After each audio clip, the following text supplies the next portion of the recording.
Pagi saudara-saudari semua.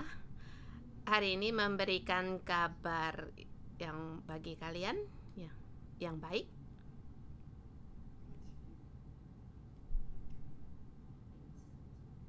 Setiap kali dalam penyembahan harus ingat hadirat Allah berdiri di antara dosa-dosa kita. Setiap minggu kita datang ke gereja ibadah, kita pun harus ingat dan tahu sesuatu.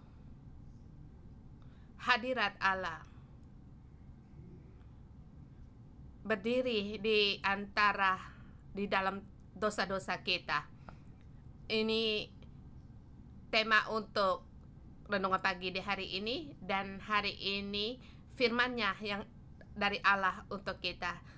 Allah memiliki karunia mengampuni. Sesungguhnya kita setiap orang bisa berdiri, kita bisa hidup, bukan kita layak, tetapi itu oleh karena pengampunan Allah, dan kita bisa hidup selamanya. Semuanya itu karena kasih karunia Allah. Dan yang ingin saya pertegaskan, memang dalam kekekalan nanti dosa-dosa kita diampuni. Tetapi hari ini, pada masa kita masih di bumi ini, kita semua orang hidup dalam dosa. Tetapi Allah menaungi dosa-dosa kita. Bagi orang-orang Israel yang kembali dari pembuangan, mereka harus tahu itu yang mereka alami. Mereka bisa kembali dari pembuangan, semua itu karena kasih karunia Allah. Dan sesungguhnya mereka seharusnya di kerajaan mereka dimusnahkan, dan mereka sendiri pun dibinasakan dan dilenyapkan. Seperti ada sebagian dari suku-suku mereka dilenyapkan, tetapi sekarang mereka bisa berjalan kembali pulang ke Yerusalem dan kembali membangun bait suci dan beribadah. Itu semua karena kasih karunia Allah.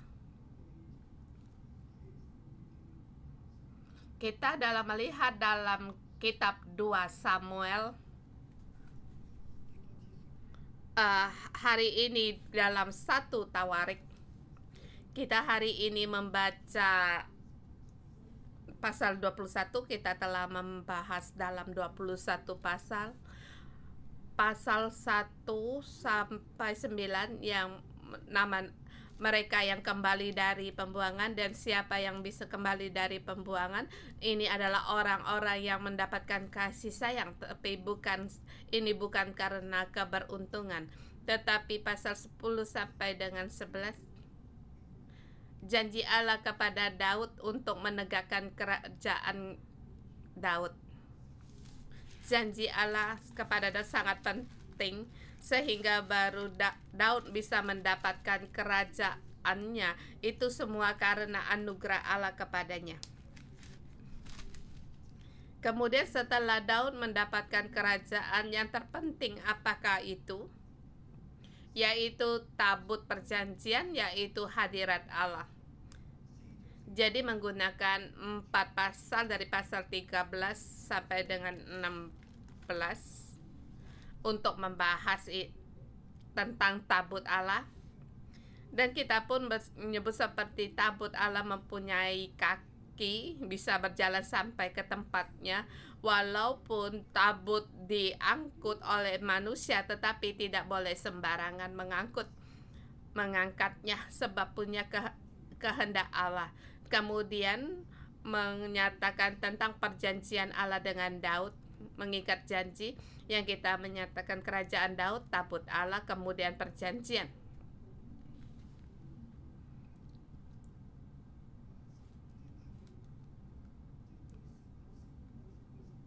Sebab Daud sangat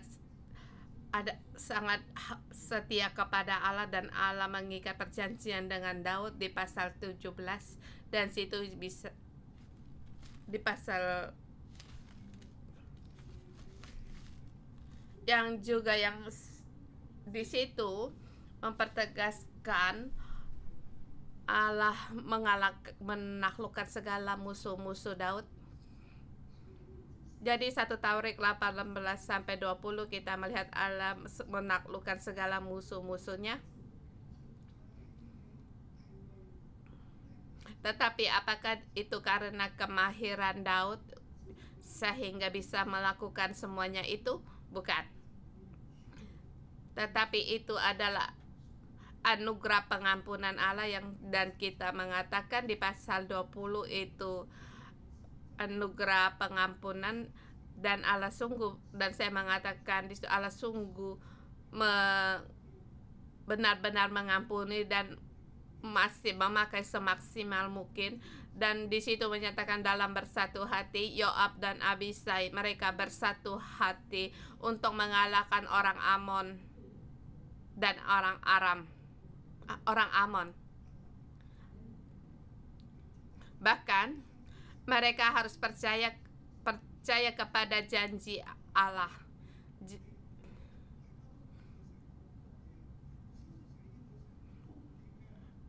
Tidak mengatakan kalau aku tidak sanggup kamu tinggal, kita saling tidak perlu membantu. Tidak, tetapi di sini memilih untuk percaya kepada Allah. Dan saya ingin membawa kalian untuk merenungkan kembali, untuk melihat sesuatu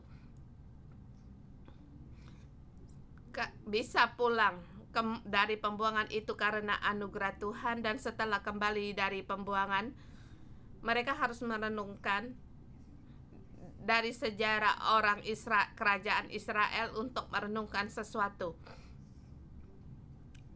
yaitu hadirat Allah itu yang terpenting. Tabut perjanjian Allah itu sangat terpenting, dan kita harus percaya janji Allah itu sangat penting. Dan di dalam seluruh kerajaan menghadapi serangan orang asing, bagaimana kerajaan kita terus berjalan dalam bimbingan seorang raja, yaitu terus percaya kepada perjanjian Allah dan bahkan harus minta pengampunan dari Allah dan mohon Allah untuk dipakai dengan saling membantu dan bersatu hati. Bersaudara harus bersatu hari di hadapan Allah, mohon pengampunan, yaitu kiranya firman Allah dan kehendak Allah digenapi. Dan kuncinya dengan hadirat Allah itu sangat penting. Dan sampai di pasal 20, sesungguhnya di pasal 21 sampai dengan pasal 29, 9 pasal ini satu yang cukup luas dan mengatakan tentang bait suci. Hadirat Allah itu sangat penting, itu memang benar, dan sampai sekarang masih membangun bait suci bagi Allah. Dan bagaimana Allah di bumi ini bisa terus diam di tempat ini?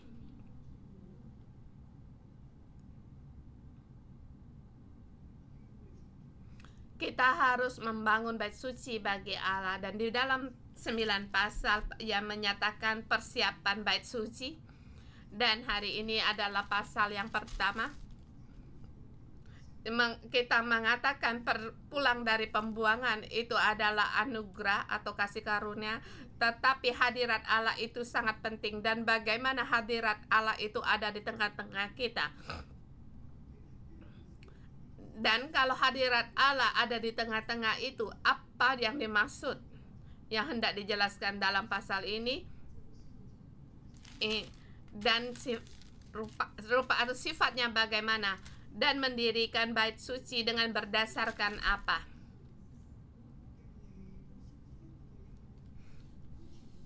Jadi saya tadi mengatakan setiap kita datang dalam penyembahan, dalam beribadah, sesungguhnya Allah berdiri di tengah-tengah dosa-dosa kita, mengampuni kita. Dia punya anugerah pengampunan. Dan kita masuk di dalam pasal ini. Pasal ini ada 31 ayat.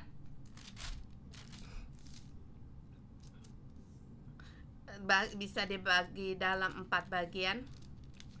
ayat 1 sampai dengan 6, manusia melakukan kesalahan yang besar, berdosa.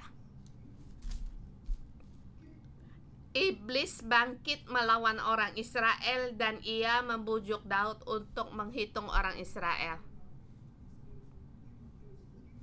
Lalu berkatalah Daud kepada Yoab dan kepada para pemuka rakyat, "Pergilah, hitunglah orang Israel dari Berseba sampai Dan, dan bawalah hasilnya kepadaku, supaya aku tahu jumlah mereka."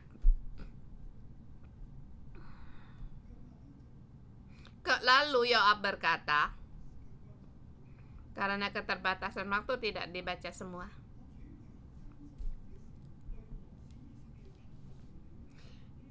Dikata,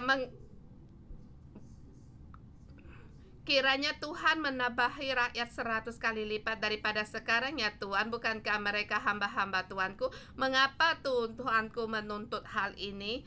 Mengapa orang Israel harus menanggung kesalahan oleh karena itu? Di sini panglimanya Yoab pun berkata, jangan. Mengapa harus menambah rakyat Israel kembali pada menambah dosa mereka? Seperti kita sekarang dalam pengadilan istana, yaitu raja mengeluarkan perintah ini.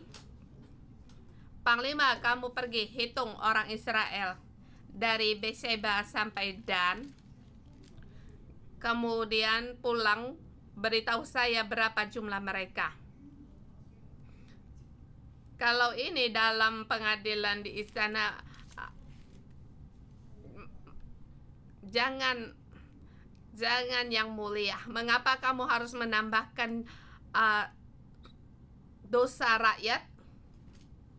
Dia sepertinya menantang perintah Daud, dan juga secara terang-terangan apakah boleh untuk melakukan demikian. Di dalam istana memang tidak boleh. Dalam pengadilan di istana, ya, di situ juga ada para pemuka-pemuka yang mereka besar di situ, ada di situ. Tetapi di situ dikatakan, tetapi seperti ayat keempat, namun titah raja itu terpaksa diikuti oleh Yoab. Maka pergilah Yoab menjelajahi seluruh Israel, kemudian kembali ke Yerusalem dan memberitahukan hasil pendaftaran rakyat kepada Daud. Dan di situ di seluruh Israel ada 1.100.000 orang yang dapat memegang pedang, dan orang Yahuda di situ ada 470.000 orang. Bahkan panglimanya tidak seluruhnya mendaftarkan, dan di sini ada tertulis orang Lewi dan orang Benyamin tidak termasuk dalam pendaftaran, sebab titah raja itu dianggap keji oleh Yoab. Yoab menganggap keji raja Yoab. Yoab menganggap keji titah raja, tetapi dia tidak percaya ini perintah, jadi dia harus melakukan, maka dia melakukan tidak segenapnya. Dan di sini satu tawarik memberikan pada umat Israel. Ini adalah sungguh dalam dosa. Yoab pun di situ menolak, membelakangi perintah Daud, bukan hanya di depan orang banyak, bahkan dia melakukan pun, dia juga melakukannya dengan demikian. Ini adalah dosa, walaupun kita tidak mengerti, memahami mengapa dengan menghitung rakyat itu satu seperti melakukan sensus jumlah penduduk. Ini hal yang sering-sering diperlakukan, tetapi mengapa itu tidak diizinkan? Dan kita harus melihat, bagi orang Israel mereka yang kembali dari pembuangan, bagaimana menurut tanggapan mereka? Mereka melewati hari-hari yang sulit. Bagi saya mengatakan orang dalam pembuangan karena mengerti, bukan? Sebab ada saudari-saudari mengatakan bahwa Pastor Joshua, kamu loncat sana, loncat sini, kami tidak mengerti apa yang engkau maksud. Sesungguhnya kita melihat satu tawarik, kita harus melihat beberapa level dalam sejarah.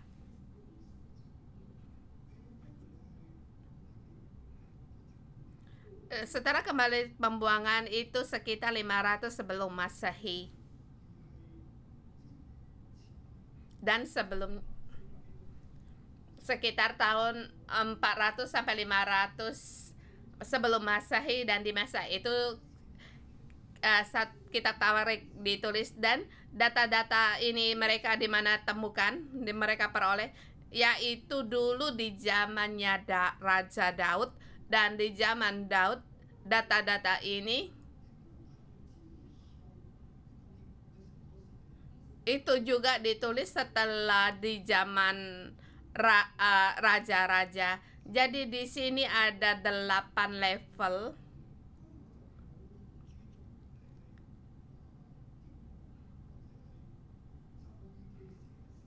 Ya, memang saya tidak fokus pada itu ditulis di zaman hakim-hakim atau di zamannya Samuel. Termasuk di seluruh di zaman Daud, kalau demikian terlalu luas. Dan di sini kita mengambil kesimpulan dalam 2 level, dan di dalam sejarah yang terjadi di masa itu dan sesudah, bagian sesudah. Seperti di sini di mana Daud menghitung jumlah rakyat, tetapi di Tawarik itu setelah itu cukup lama, sesudah ratusan tahun,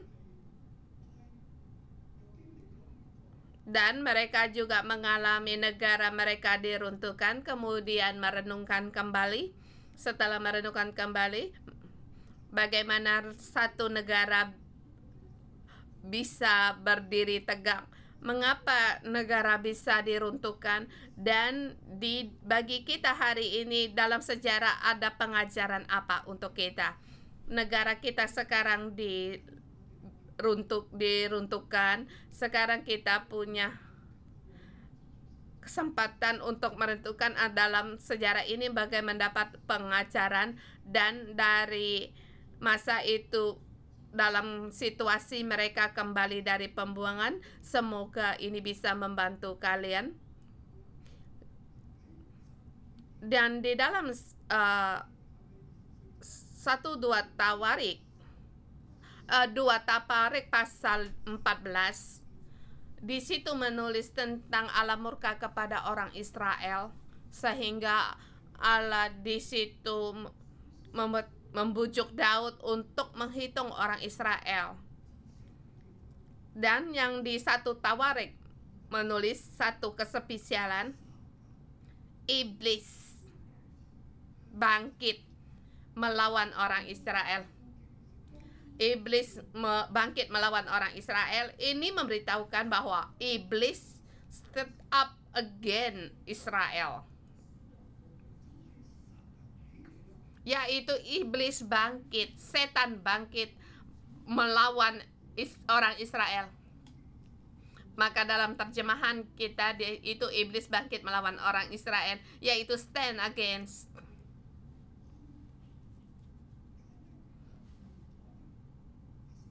Tetapi tidak dijelaskan apa yang terjadi.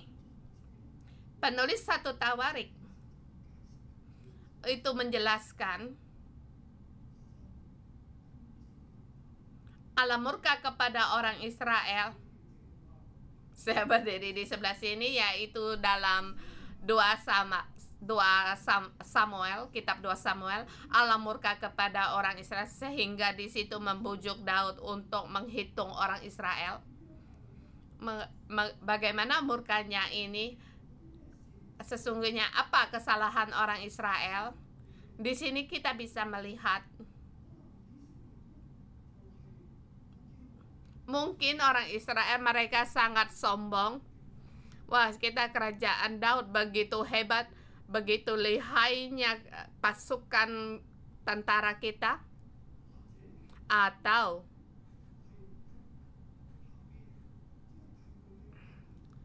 di masa tuanya Daud kerajaan ada yang bangkit membangkangi atau melawan negara, sebab Daud pun di situ telah melakukan dosa. Sebab walaupun di dalam 2 Samuel ada tercatat, tetapi dalam kitab 1 Tawarik ini dihapuskan, tidak ditulis. Sebab di minggu kemarin kita juga mengatakan pada saat dimana masa raja bangkit untuk berperang, di situ Daud melakukan dosa.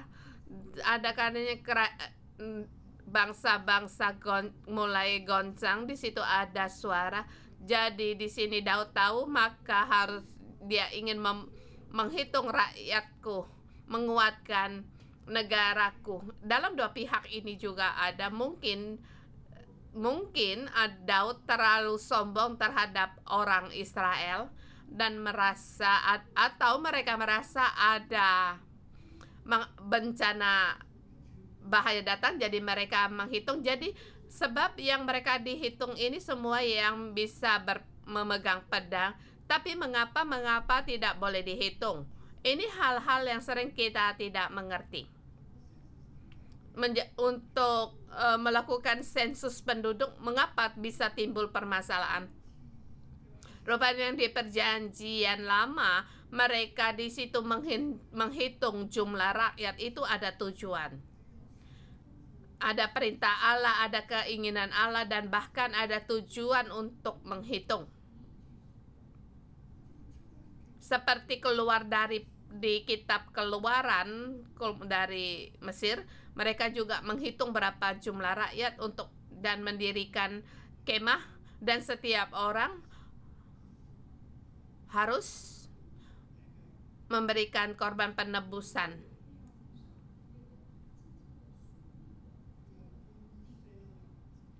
Uang dengan seberapa sikal.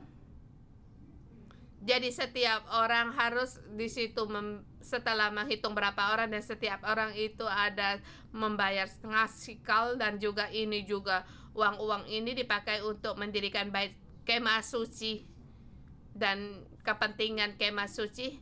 Di situ adalah korban penebus dosa dan penebus keselamatan bagi semua orang harus memberi. Dan kita adakah di dalam kemah pertemuan di situ adakah hadirat Allah? Sesungguhnya di situ Tuhan sendiri yang memberikan penebusan untuk menebus nyawanya. Dan setiap di Kisah Keluaran pertama penghitungan, yaitu untuk menghitung rakyat, yaitu dan juga untuk memungut biaya uang ini.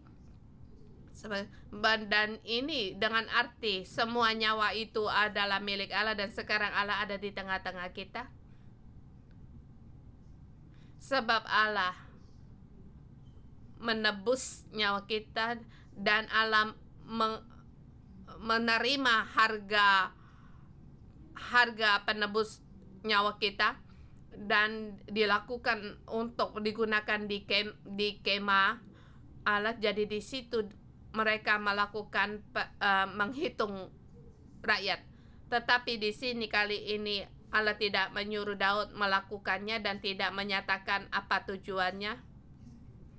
Maka di dalam 2 Samuel mengatakan Allah murka kepada orang Israel. Mereka murka. Allah murka, tetapi tidak disebut apa yang mereka perbuat.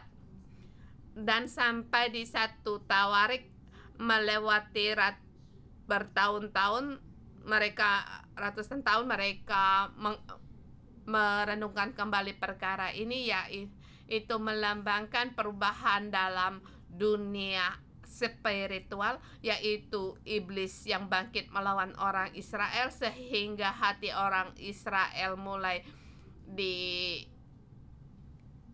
digenyakan. Jadi merasa ingin melakukan sesuatu yang bukan menurut keinginan Allah. Dan Daud terhadap orang Israel Daud melihat orang Israel dan demikian hati pun tergerak, sebab di sini iblis bangkit melawan orang Israel. Kemudian Daud menghitung orang Israel. Di situ Daud terbujuk melihat orang Israel, melihat ke situasi demikian, hatinya di situ terbujuk sehingga dia menghitung orang Israel. Tetapi ini bukan perintah Allah. Di dalam perhitungan ini bukan juga setelah menghitung mengambil jumlah seperti korban penebus, kemudian setelah menerima harga itu mereka membangun bait suci. Ini tidak dilakukan. Jadi di tempat ini, di dalam satu Tawarik untuk melihat, yaitu melakukan kesalahan yang besar. Mereka merenungkan, dan Daud bersama dengan orang Israel berada di dalam dosa. Kita lihat di ayat 7 sampai dengan 14. Manusia berdosa, pedang Tuhan datang. Ayat 7 sampai dengan 14.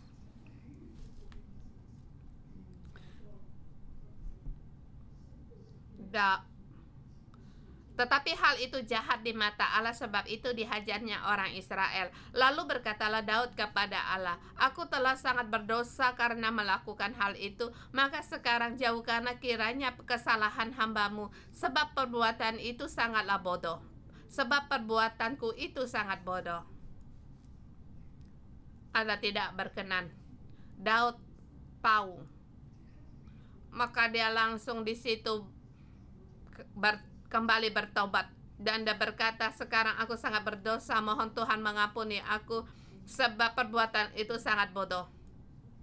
Tetapi dosa yang dilakukan oleh manusia, Allah sendiri harus membayar harga, menyuruh mereka untuk membayar harga. Maka berfirmanlah Tuhan kepada Gad penglihat Daud,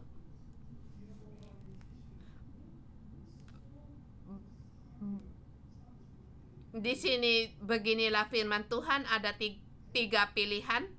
Yang pertama, yaitu dalam 3 tahun kelaparan. Kedua, 3 bulan melarikan diri dari hadapan lawan. Yang ketiga, 3 hari pedang Tuhan, yaitu penyakit sampar ada di negeri ini. Malaikat Tuhan mendatangkan kemusnahan di seluruh daerah orang Israel. Lalu Gad di situ menyuruh untuk mempertimbangkan dan memberi jawaban kepadanya. Dan Daud itu serba susah hati. Maka dia situ berkata, biarlah kiranya aku jatuh di dalam tangan Tuhan. Tuhan, kehendakmu lah yang terjadi. Aku tidak mau di sini jatuh di dalam tangan musuh, dan juga tidak mau dalam 3 tahun kelaparan. Maka dia mengambil keputusan untuk mengambil di yang ketiga. Maka di ayat 14, datanglah penyakit sampar kepada orang Israel, maka tewaslah orang Israel 70.000 orang. Sampar pun datang, 70.000 orang mati. Ini adalah pedang Tuhan, yaitu malaikat Tuhan. Dan penulis Tawarik melihat dulu mencatat jumlah Israel, yaitu perubahan di dalam roh, dalam dunia rohani, yaitu iblis yang melawan orang Israel. Kemudian setelah menyerang Daud, dia terjatuh di dalam dosa, sehingga pedang Tuhan pun datang. Kita lihat dengan jelas, ini bukan pedang dari setan.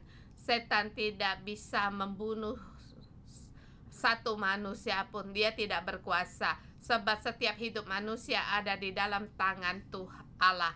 Dan sekali ini 70.000 orang mati.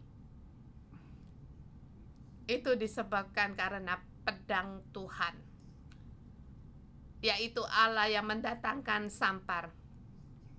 Allah mengutuskan malaikatnya untuk keluar memusnahkan semuanya itu. Dan disebabkan karena Allah tidak berkenan pada saat manusia berdosa, yaitu yaitu dosa yang membawa maut, penghakiman Allah akan datang. Saudara-saudari semua, kita semua orang kita setiap hari datang beribadah menyembah Allah. Kita pun punya dosa kita sendiri.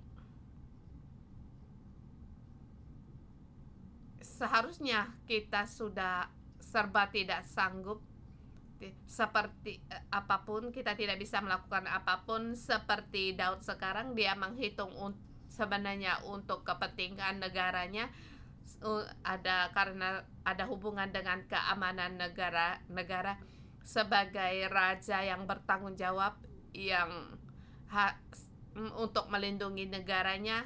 Seharusnya dia menghitung rakyat. Walaupun dia tidak menghitung, rakyat pun akan berkata, kami akan menghitung, sebab hati mereka dalam lagi seperti digoncangkan. Dan Daud bagaimana menghadapi orang Israel, dia sendiri pun takut, atau dia sendiri merasa tinggi hati, bahkan diri sendirinya juga ingin.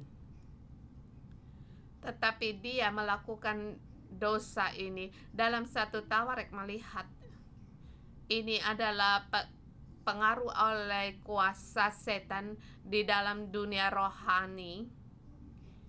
Ya, memang manusia berdosa, tetapi di belakang itu adalah serangan dari setan, dan Daud jatuh dalam kelemahan.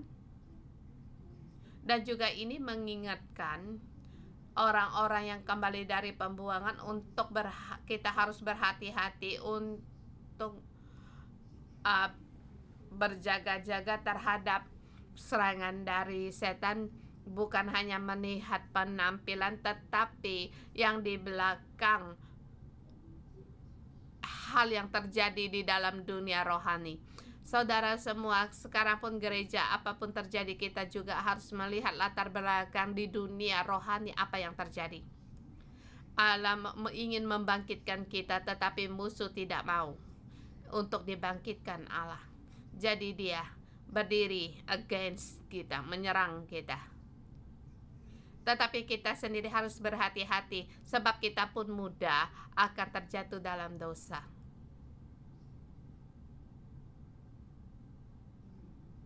Kita sampai di poin yang ketiga, ayat 15 sampai dengan 17.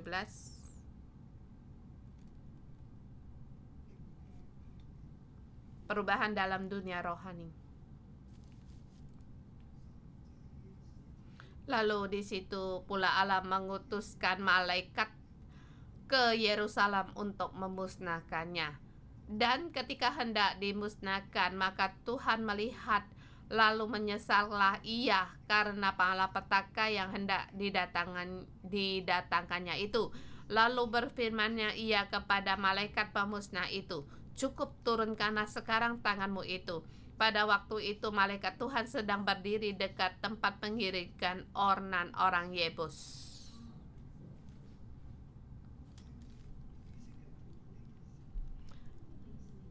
Daud dan bersama orang Israel melakukan hal ini. Sesungguhnya ini seluruh Yerusalem harus dimusnahkan, termasuk keluarga Daud. Semua orang yang berada di Yerusalem, di dalam istana, orang-orang dalam istana, semuanya orang seharusnya semua dimusnahkan. Sangat besarlah dosa ini.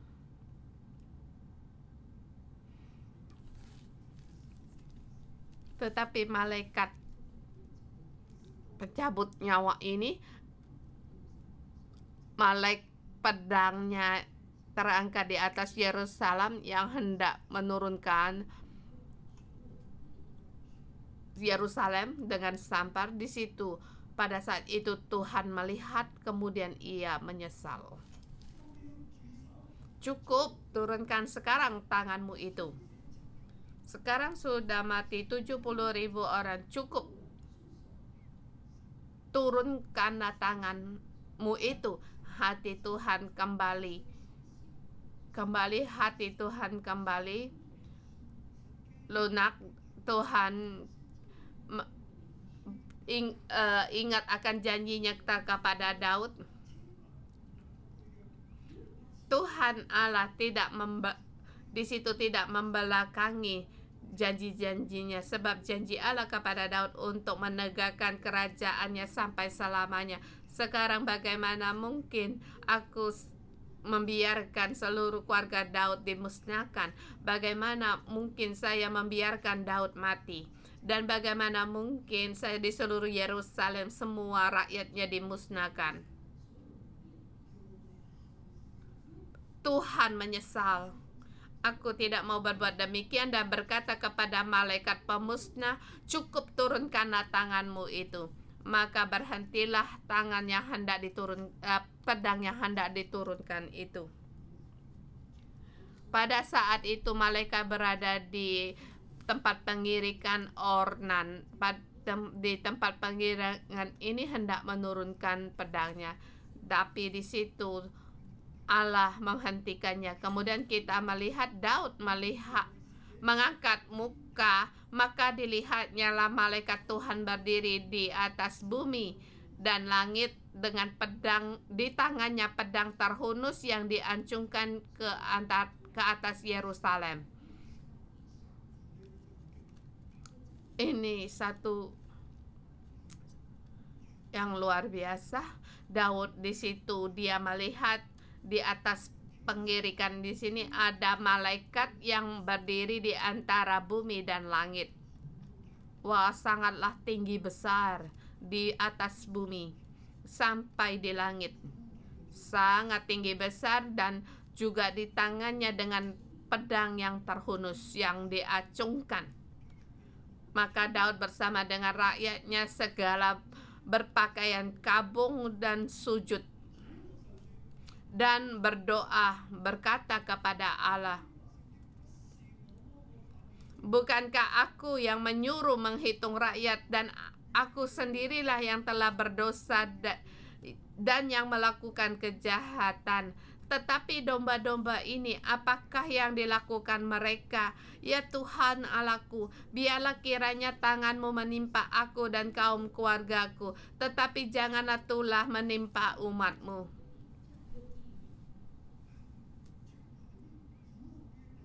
Daud berkain kabung dan sujud dengan para tua-tuanya. Mereka di situ bersama sujud dan Daud berkata kepada Allah, dosa ini adalah dosa yang telah aku perbuat sendiri. Tidak ada sangkutan dengan para rakyatnya ini. Daud sendiri bangkit untuk menanggung semuanya ini. Ya Allahku, kiranya tanganmu menimpa aku dengan kaum keluargaku, aku bersama keluargaku. Baiklah kami mati, tetapi janganlah tulah ini menimpa umatmu. Jangan mendatangkan sampar terhadap mereka. Seranglah pada aku. Jadi di sini Daud bangkit untuk menanggung, yang bertanggung jawab, raja yang bertanggung jawab. Dan di sini juga memberikan semangat bagi saya sebagai senior pastor. Saya harus bangkit untuk bertanggung jawab. Jadi menghadapi serangan, aku yang harus bangkit di situ yang bertanggung jawab. Ya, memang hal ini sangat sulit, tetapi ya memang harus bangkit untuk menanggung semuanya. Di dunia rohani terjadi perubahan. Pedang Tuhan yang teracung di atas itu diberhentikan, sebab Allah berkata, cukup, turunkanlah tanganmu itu. Dan di sini tertulis, bukan terlebih dahulu Daud berdoa dan bertobat kembali. Sesungguhnya doa Daud pun itu satu yang agresif, tapi itu pasif, seperti di ayat 7. Tetapi sampai di sini mencatat Allah kembali menyesal. Kemudian baru mencatat akan Daud berdoa. Maka Allah berjalan terlebih dahulu dan memberikan kasih karunia-Nya. Dan kasih karunia Allah ini memberikan kepada Daud punya waktu untuk mengaku dosa.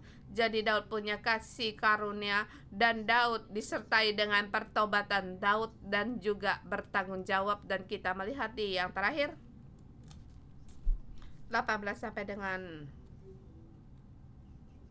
pasal 27.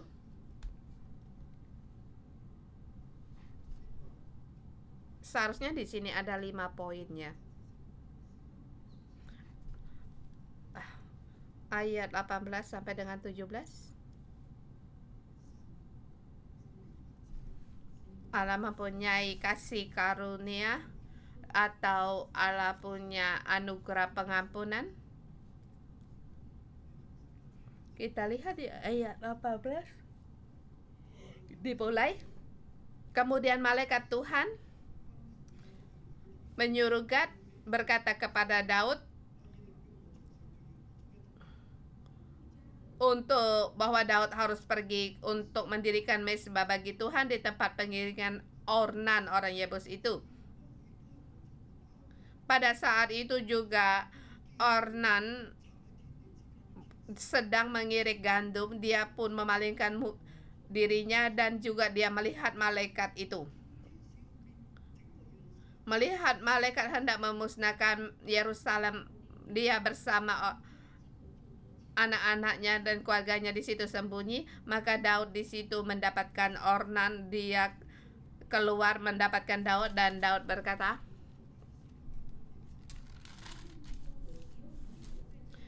berikan tempat pengirikan ini supaya aku mendirikan di sini mezbah bagi Tuhan. Baiklah, diberikan kepadaku dengan harga penuh supaya tulah itu berhenti menimpa rakyat. Ornan menjawab, itu ambillah dan baiklah tuanku melakukan yang baik. Lihatlah yang kuberikan lembu untuk korban bakaran dan erat pengirik untuk kayu bakar, gandum sajian, dan semuanya kuberikan kepadaku. Tetapi Daud berkata, bukan begitu, melainkan harus membelinya dengan harga yang penuh. Dan juga aku tidak mau mengambil milikmu untuk Tuhan yang tidak mau mempersembahkan korban bakaran dengan tidak membayar apapun. Maka di situ Daud memberikan kepada Ornan sebagai pembayaran tempat itu dengan emas sebesar 600 shikal. Dan di situ didirikannya mezbah bagi Tuhan dan mempersembahkan korban bakaran dan korban keselamatan dan memanggil Tuhan. Maka Tuhan menjawab dia dan menurunkan api dari langit ke atas mezbah korban bakaran itu. Kita melihat di situ ada emas seberat 600 shikal. Ini emas 600 shikal hiratnya. Sebenarnya seperempat shikal. Jadi di sini kalau dikali itu sekitar 1.200 orang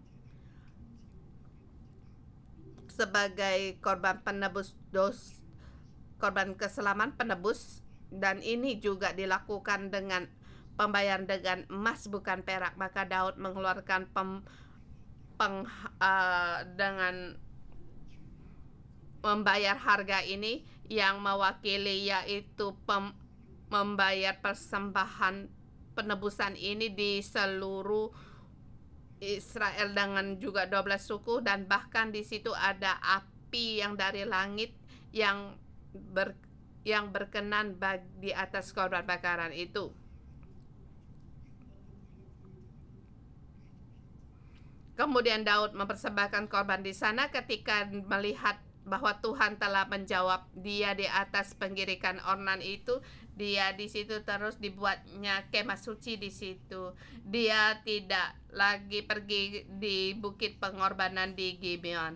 Dan di sini di dalam ayat ini tidak tertulis dalam 2 Samuel, kitab 2 Samuel, tetapi di sini untuk dipertegaskan yaitu tetapi Daud tidak berani pergi ke sana berhadapan dengan Allah untuk menanyakan petunjuk sebab ia takut kepada pedang malaikat Tuhan itu. Lalu berkatalah Daud, disinilah rumah Tuhan Allah kita dan disinilah mezbah untuk korban bakaran Israel.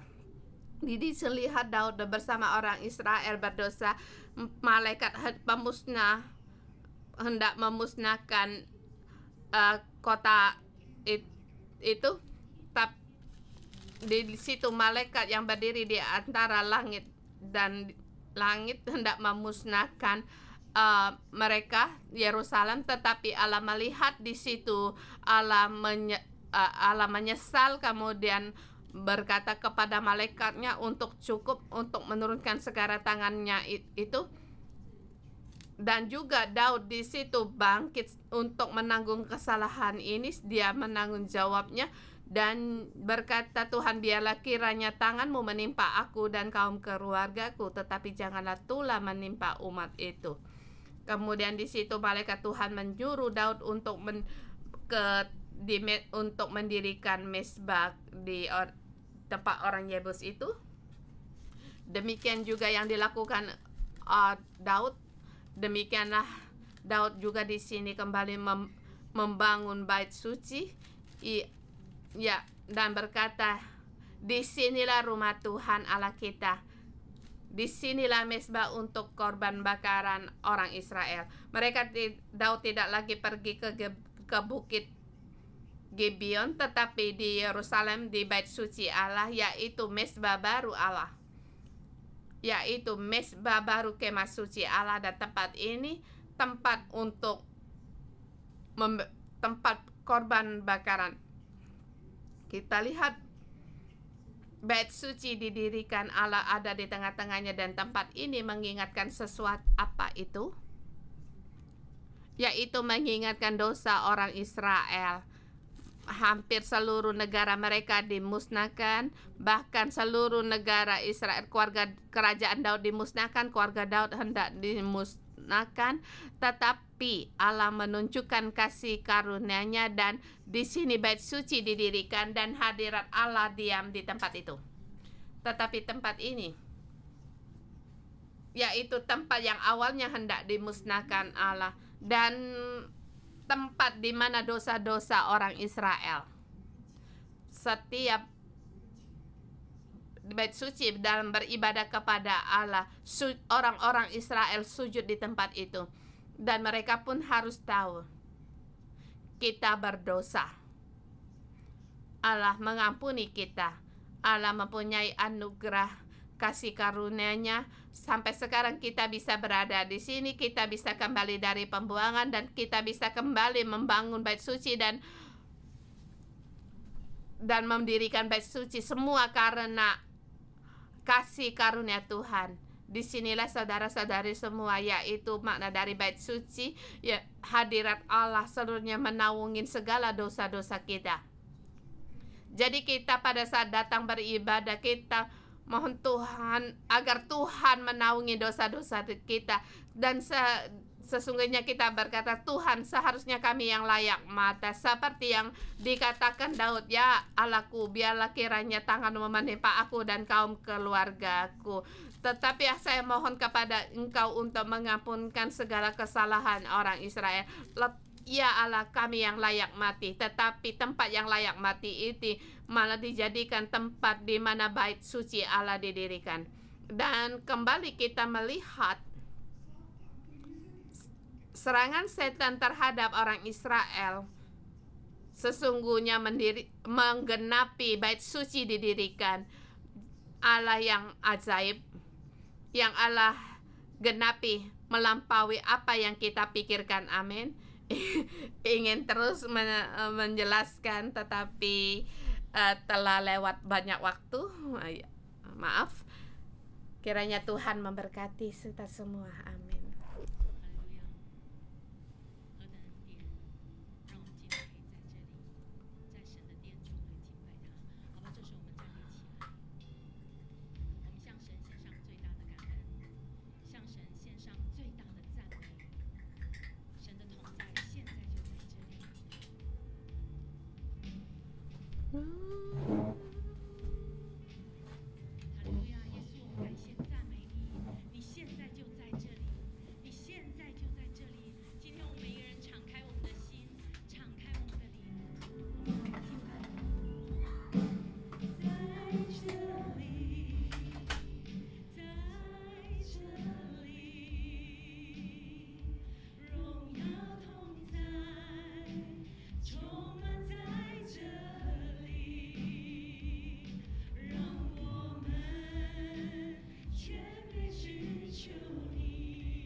Saudara-saudari semua, di dalam firman Tuhan kita merenungan kita dalam hidup kita, kita mendengar berapa banyak dosa kita yang mendapatkan pengampunan dari Allah. Kita di dalam gereja, di dalam kebenaran, kita merasa sungguh kita Allah kita satu-satunya yang dikasihi, tetapi di dalam dari kita kelahiran kita berapa banyak dosa yang kita lakukan sehingga kita masih tetap di sini bisa beribadah kepada Allah. Begitu besar kita mendapatkan anugerah Tuhan. Kita di sini berdoa, kita bersama deklarasikan, ya Tuhan, sungguh kami orang yang selalu jatuh dalam hadapan-Mu. Mohon Allah Engkau mengampuni dosa-dosa kami. Mohon Tuhan untuk mengampuni dosa-dosa kami. Mari kita bersama berdoa.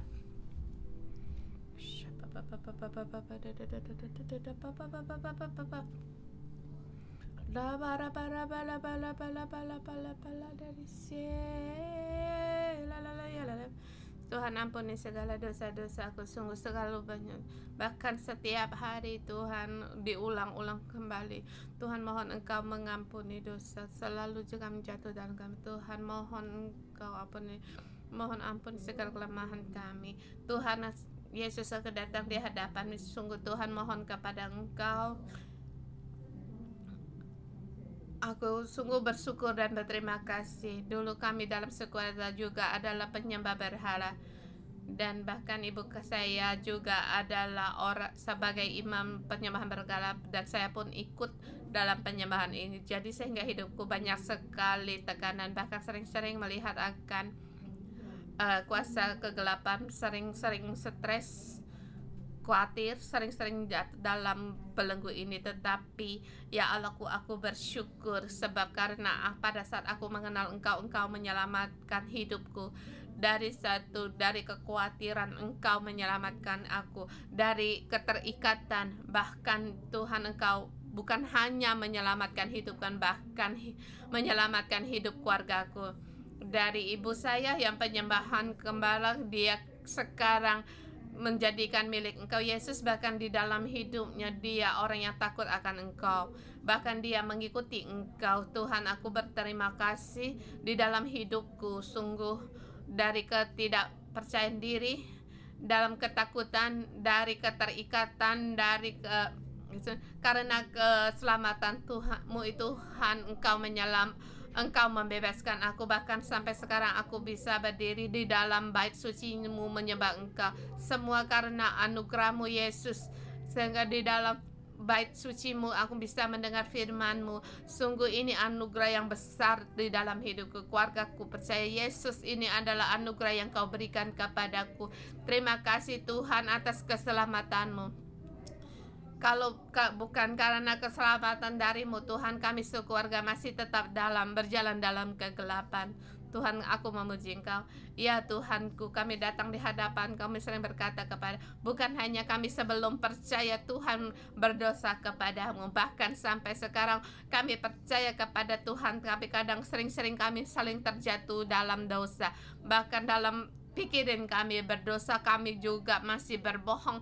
Bahkan di hadapan Engkau kami masih merasa takut, kami tidak merasa aman, kami ingin melindungi diri kami sendiri. Bahkan banyak masih marah dan kekhawatiran. Cuman Engkau melihat Tuhan, ini adalah pengampun.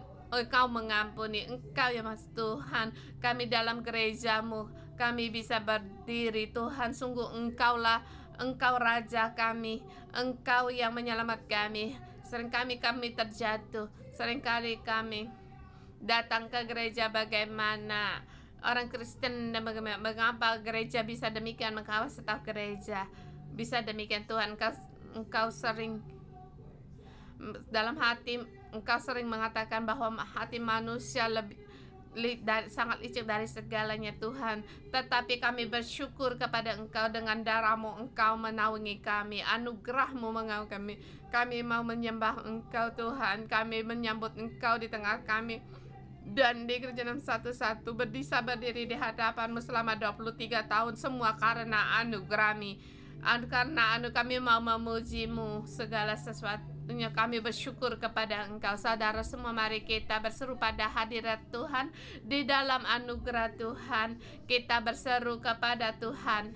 Demi gereja kita berseru akan hadirat Allah.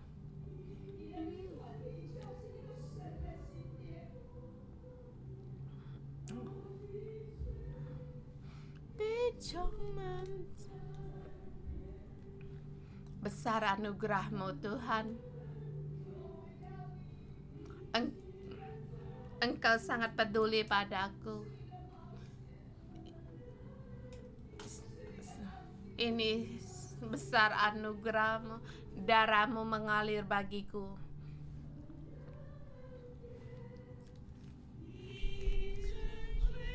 Dengan mahkota kemuliaan Engkau berikan kepadaku. Sungguh besar anugerah-Mu.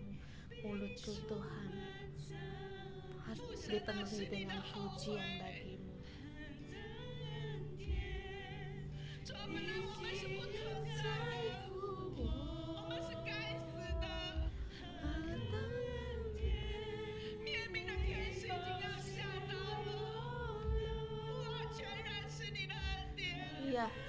Seharusnya kami layak untuk mati, tetapi Tuhan kami masih ada di hari ini karena semua karena anugerah kasih-Mu.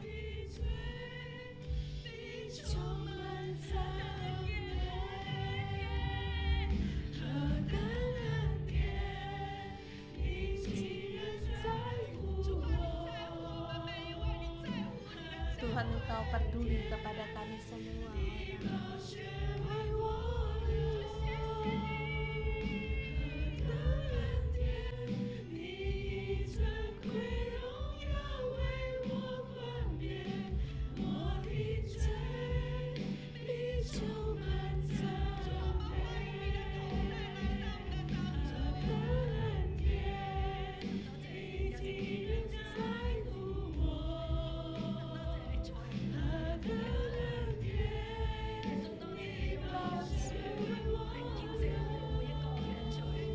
Terima kasih Tuhan Yesus, Engkau mengampuni dosa kami setiap orang. Tuhan, kami kembali di hadapan Engkau untuk mengucapkan terima kasih Tuhan. Puji syukur kami kepada Engkau. Yesus, kami berterima kasih kepada Engkau. Kami semua orang adalah umat-Mu. Kami semua orang adalah domba-domba-Mu. Terima kasih Tuhan Yesus, kami bersedia untuk mengikuti Engkau.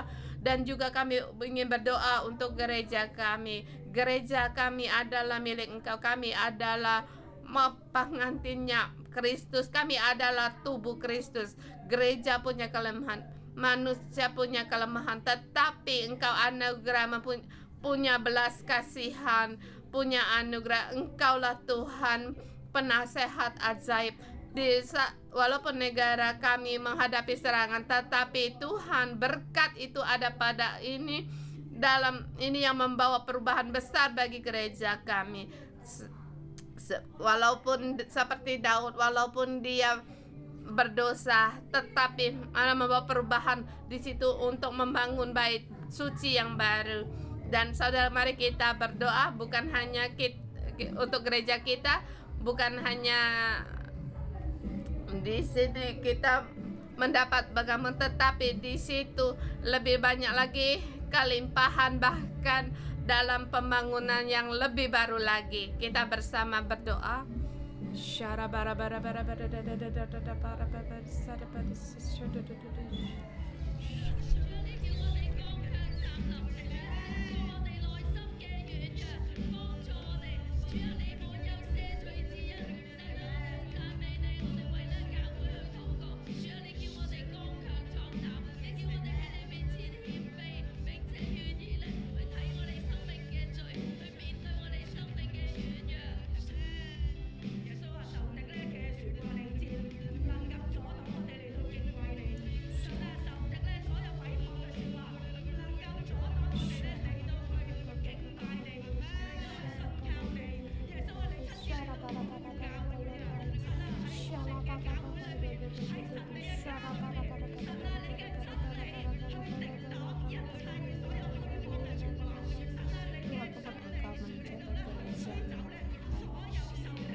Mari kita bersama sujud di hadapan Tuhan.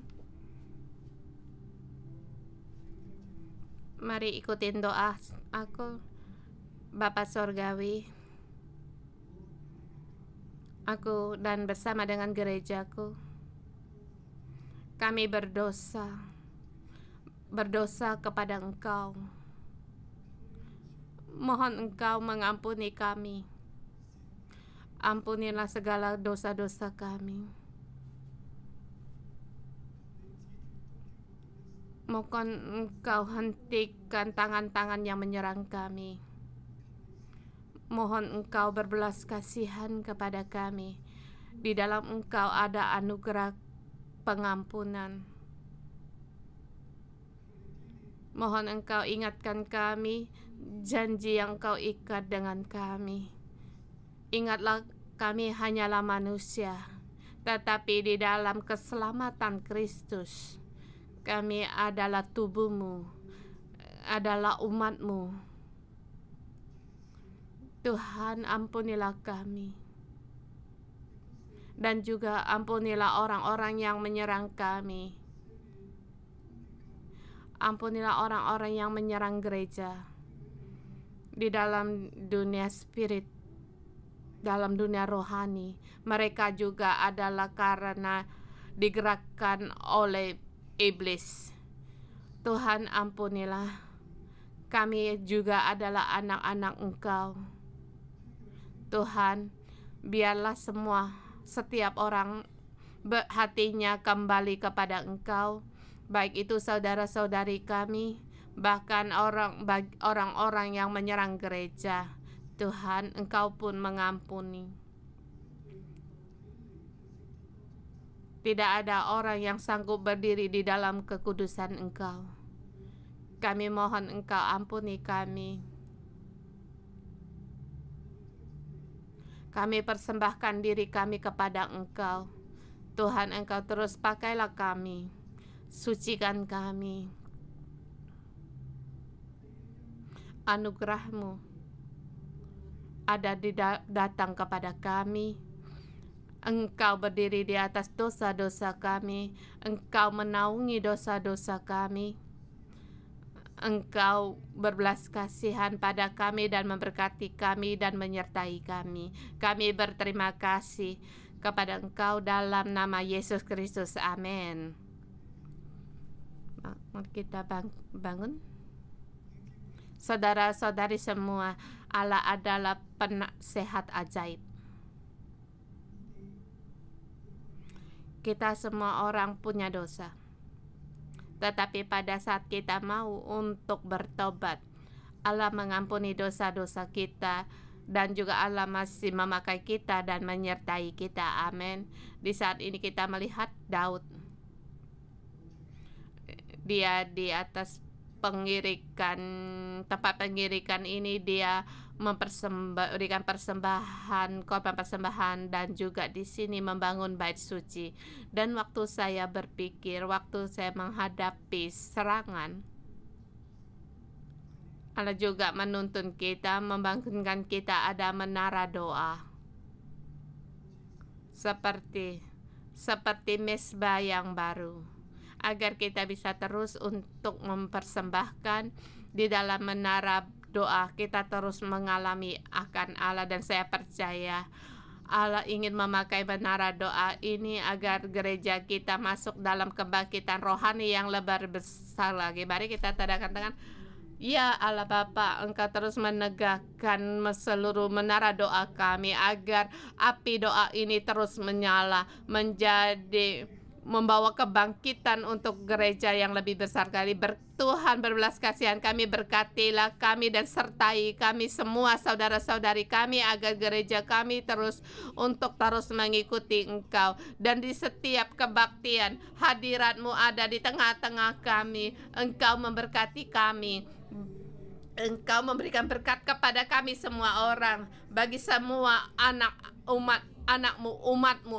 Engkau mengubah hatinya agar mereka bisa bertobat dan kembali masuk dalam kebangkitan rohani dan memberikan hubungan yang erat lagi dengan Engkau. Berkatilah kami dalam nama Yesus Kristus. Amin. Kita renungan pagi sampai di sini. Tuhan Yesus memberkati.